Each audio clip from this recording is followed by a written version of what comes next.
So we just got done doing the reference breaks. When we stripped the samples, they were 118 degrees Fahrenheit, not bad. But normally we want to see over 125 before we're ready to get that 2500 PSI strength. We're going to be doing the experimental samples, the one with all the jazzy chemicals in there, here in about 5 minutes. Yeah, so at the 6-hour break with our reference, did I say it? We got 1430 PSI at 118 degrees Fahrenheit. Kind of expected it not to meet strength. So, hey, 1430 is not bad at 6 hours, but unfortunately, unless we have that 2500 plus, we're not going to be able to open up that pavement to traffic. So our semi-adiabatic temperature signature showed us that we weren't going to be in that ballpark. Right now, for the temperature curve that we've seen before the 6-hour mark for the experimental, our temperature is in the 140s, around 142 right now. So I think it's not only going to reach that 2500 PSI, but exceed it. And then maybe next time we do this, instead of breaking it at 6, we could break it at 4 hours and open up that traffic earlier.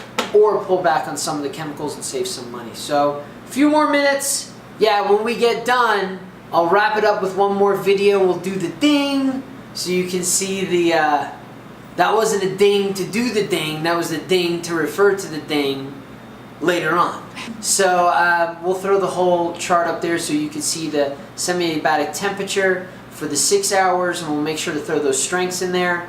And then maybe, tomorrow morning I could do a 12-hour break or an 18-hour or a 10-hour break or something like that. Yeah, so we'll get the 6-hour and we'll try to get the 18-hour in there too. And worst case scenario, we'll get the 24-hour breaks in there with the curves, so it'll look nice and pretty, and you'll get an idea, and then we'll wrap it up. So let's go break some stuff.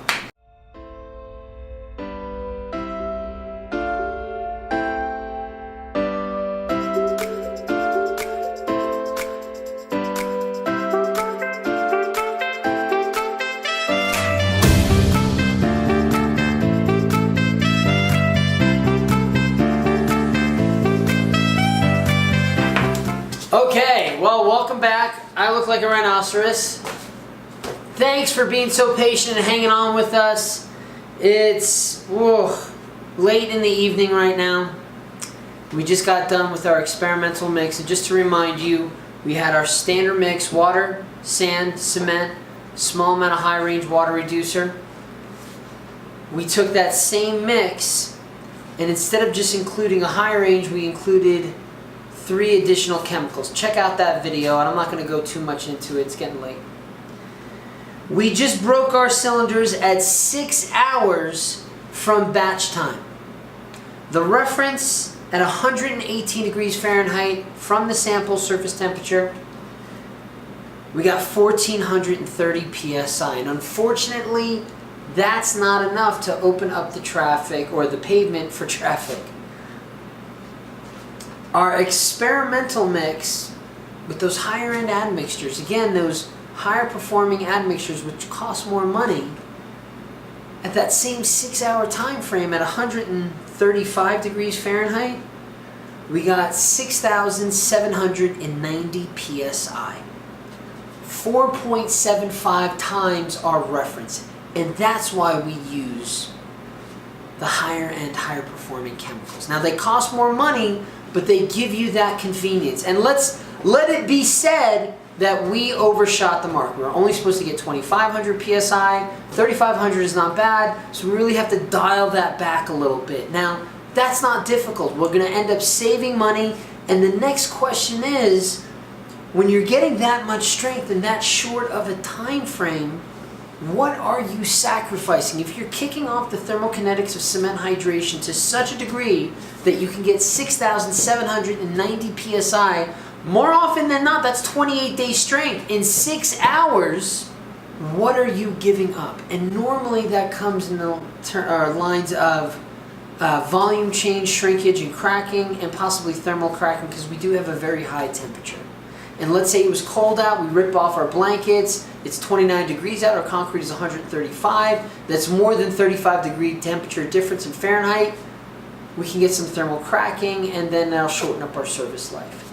So what we want to do with this mix, if we were to go at it again, we'd probably dial back on the admixture, specifically the accelerator, and then possibly go for a shorter time frame. Instead of 6 hours, looks like we could rip and strip at 4 hours. And hitting 3,500 PSI is not bad, and I wouldn't exceed that. If you start exceeding 3,500 at your time frame, again, it's either dialing back on the admixtures, dialing back on the cementitious, or if you need that paste, playing with the other materials in your composite structure in your mix design. So we did a great job. We reached the strength that we needed to and then some. Thanks for joining us today. Is there anything else I have to cover? Oh, the semi-adiabatic. So that was the strength. So how did we know that? Ding! What you're looking at right now is the semi-adiabatic temperature device. It's the chart that we garner from that. And as you can see, we've got in our x-axis, or our bottom axis here, that time component, and we were curious, it was important for us to understand how the concrete was working at that 6 hour mark when we were popping our cylinders to get our strength to open it up for traffic. And as you can tell, through that time signature, through time versus temperature, our reference mix that didn't have those higher performing admixtures in there, we don't see those thermokinetics of cement hydration kicking off from that temperature increase. That's our blue curve. Now you look at our orange curve where we have all these fancy schmancy admixtures, and you can see skyrocketing flight, afternoon delight, with those thermokinetics of cement hydration that led up to that 6,790 psi, 4.75 times greater than the reference. Now that being said, the other sacrifice that we didn't talk about is there could have been some slump loss early on with that high of an increase of temperature during our initial stages of hydration.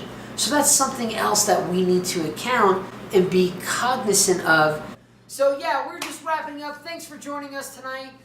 Tonight, it's been a long day. I'm gonna go get some sleep, probably something to eat. Let me know if you have any questions, if you have any concrete concerns or your own experiences down in the comments section below. Don't forget to like, subscribe, all that jazz. Go concrete! Beat! Asphalt. Y'all have a nice night.